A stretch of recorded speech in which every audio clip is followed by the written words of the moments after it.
Hey guys, how's it going? Hope everybody's having a good day so far. I'm having an okay day myself, if I do say so myself. Okay, today we're working on... You got the picture. Let's do this. Right guys, so I've got parts for a Harley Davidson over here all over my workshop. I've got the tank cover, a couple of air scoops, front mudguard and a rear mudguard kind of seat pipe base kind of thing. But before we go there, remember a few months ago I painted an RC truck, like a radio control little truck thing. I painted a few different things on it, a Viking and a skull and some blue flames and stuff on it. That was for Ringpool. Hey Ringpool buddy, how you doing? And he was rather happy with the result, so he said, I'm gonna bring you my Harley Davidson parts to paint as well, to custom paint, to match the truck, believe it or not. And I was like, yeah, fuck yeah, what have you got? And he's got, I've got the V ROD. And I was like, fuck yes, I like V RODs, so I'll be very, very happy to work on the Harley Davidson V ROD.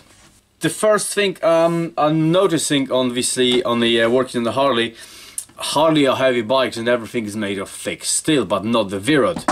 V ROD doesn't have a petrol tank as such. It's got a dummy petrol tank kind of cover for the air filters that are happening underneath and all that stuff.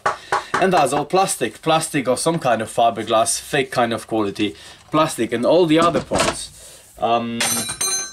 Including the front mudguards and the rear kind of mudguard seat base thing and the scoops and everything.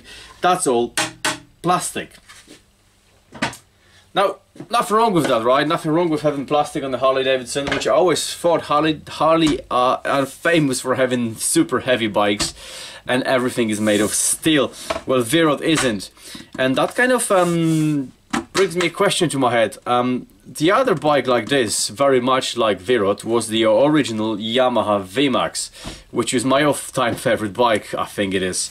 And just thinking, Harley stealing the idea of VMAX, of Yamaha, taking them like 20 years to make that bike, you know, to steal it, to produce bike that looks very much like a VMAX and performs very much like VMAX. Obviously VMAX is a V4 engine, V ROD is a twin Sportster, you know, engine kind of, we share the same engine but it's heavily modified.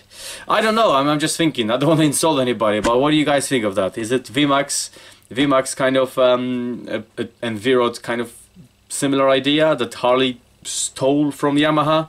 Maybe not, maybe I'm barking up the wrong tree, I don't know. The reason I'm thinking that, obviously the performance and the styling is there, and VMAX doesn't have a petrol tank where it's supposed to have a petrol tank, got a dummy cover just like this thing over here. It's empty.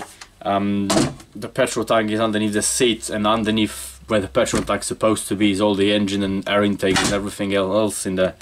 So just a thought, completely side thought, unrelated to the project.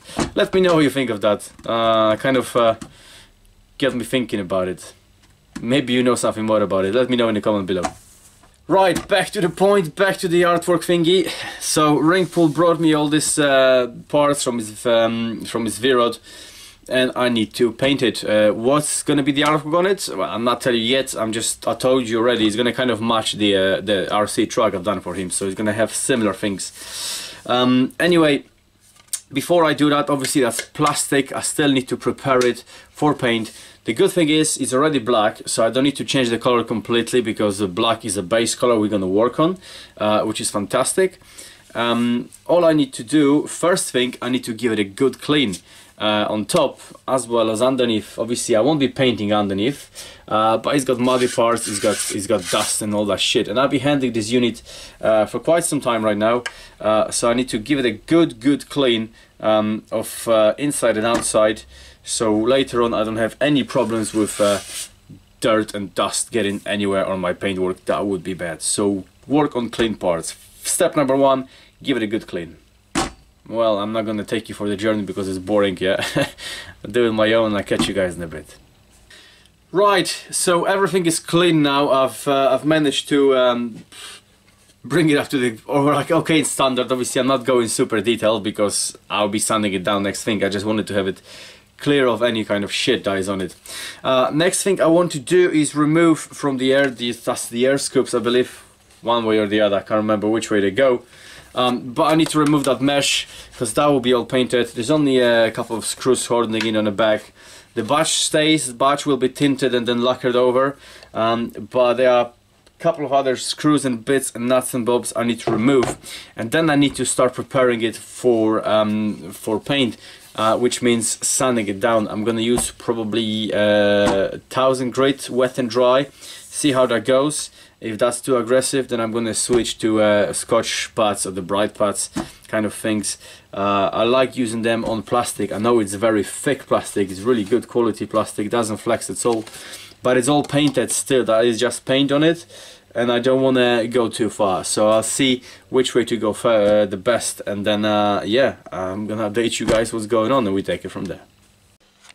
Right, so the first piece is being sanded down. I ended up using 800 grit sandpaper, wet and dry. The reason for this, as I explained, when I work on plastic I like to use these guys, just because they're not as aggressive as sandpaper. If you very gently, they just don't go through stuff. But because that is a very good quality plastic, that's one thing, and number two, it's been painted and clear coated to achieve that kind of finish. As you can see over here, I haven't touched it anything, so it's high gloss, and that's I've been sanding it down, and that's nearly ready for paint. How do I know it's been clear coated? Well, this basically is coming off it. If I'm using wet and dry, the water kind of turning white, and that means we're going through clear coat and not through the paint itself. So it's black paint underneath, but it's a clear coat, so that's why it's got this glossy protective finish on top of that. So I'm using foam over here with 800 wet and dry, some water, with some soapy water with some washing up liquid inside, just to ease the smoothing.